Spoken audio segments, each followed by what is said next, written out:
gusto mo maging paglaki mo? Sundalo po! Ay! Kaya pala! Sir, attention! Harap sa kaliwa! Ay, oo. Harap!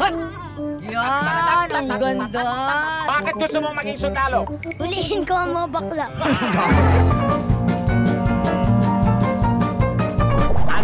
Ano ang mga nagpapaungol sa'yo?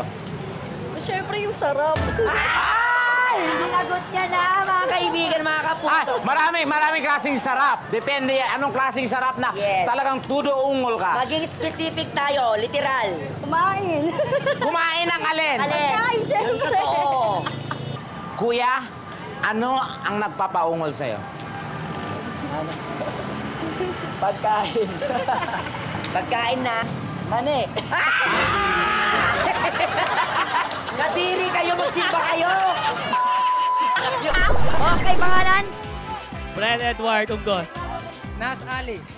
Nad, magbigay ng isdang mabibili sa palengke. And go! Tilapia. Bangus. Angos. Galunggong. Tuna. Tuna. Lilis. Amban. Amban. Ano?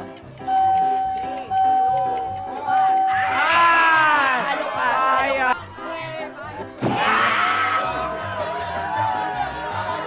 Isubo na ang sakit! Isubo na ang sakit! 2, 3, Nabilaukan! Ano sa English ang sukang-suka na ako sa'yo? I'm vinegar with you. Suka yun. Ano sa English ang sukang-suka na ako?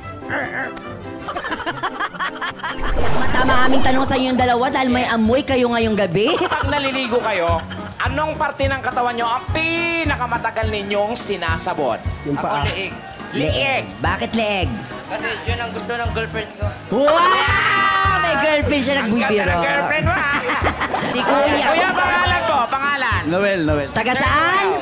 Taga Samar. Aming tanong sa iyo, Kuya Noel, ha? Kung maliligo ka, kasi bagong ligo si Kuya Noel, anong parte ng katawan mo ang pinakamatagal mong sinasabon? Singit. Ay! Bakit po singit? Kasi pinapawisan. Pinapawisan. Ano ba ang kulay ng iyong singit, Kuya Noel? Mapula-pula. Wait, sir! Kasama natin, Tekla, isang senador! Ayan. Isang senador, mga Si kaibigan. Senador ba to? Tagalog, i-Englishin mo lang. Ano sa English ang sigaw ng damdamin? Puso. English. Heart. Sigaw ng damdamin. Shout of feelings. Shout of feelings! Voice of over. Voice of over. Shout for joy.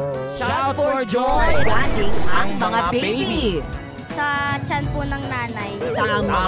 Hindi naman sa kilikili, di ba? Oo. Galing po sa langit. Kung galing sa langit yung mga baby, so umuulan ng baby. Pinadala lang po sila. Ah, kaya pala Pinadala. may baby shower. Oo, tama. Sa tiyan po. Paano napunta sa tiyan? Kasawang mga dalawang tao. Nagkasawa yung dalawang Dalawang tao. tao. Tama naman ang kanyang kasagutan Pwede ba doon. makasawa yung tatlong tao? Sa tiyan ng inay. Paano kaya napunta doon? Nanunigan. Binigay ni God. Sa tiyan po ng mama. Paano napunta sa tiyan ng mama yung baby? Kain po. Kinain? Kinain niya yung baby. Sino ang nasa larawang ito? Tsakakan. Tsaka! Yan, tsakakan. Ang galing mo. Kumanta na. Ano kinanta ni Tsaka? Oh, paanong kanta ni Tsaka Kan? Mag-break na kayo, ha? O, Tsakakan. Kalog. Sikmuraan mga bubay. Dahil dyan, meron kang 50 pesos. Ayan, etong sa'yo. Ah, ilang buwan na kayo? 5. 5 months. Sa 5 5 months na yan, did you move her? Ano did you move? Kung nagalaw niya na ba? Uy, gising. Ang Malaysia ay Malaysia. Sa Malaysia, saan naman po ang Hindu? Indonesia! Ay! Oh, tama! Indonesia! Nakakamag-anak ni... Yan Indonesia! Yo, I love you, man! Ikaw ba yan? May tunog nga yan eh. Bakit patunogin mo nga ikaw nga? Nyekik. Yeah. Magbigay ng city sa Metro Manila. Quezon City. Quezon City. Manila. Novaliches. Parañaque. Ay, Mali! 1, 2, 3, go!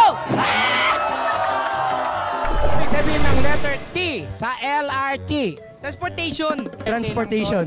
Anong ibig sabihin ng letter T sa LRT? Letter T, transportation. Transportation. Toda.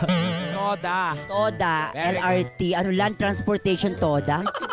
Anong ibig sabihin ng letter T sa LRT? Transportation. Anong ibig sabihin ng T sa LRT?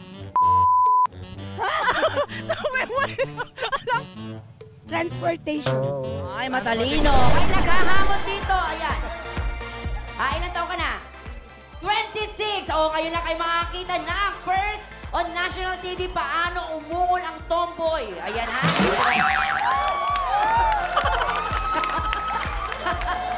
Ipakita mo. Ang dami nanonood sa'yo. Okay, 1, 2, 3, go! Ano sa English ang mamatay ka sa inggit? Dahil tekla. Wow!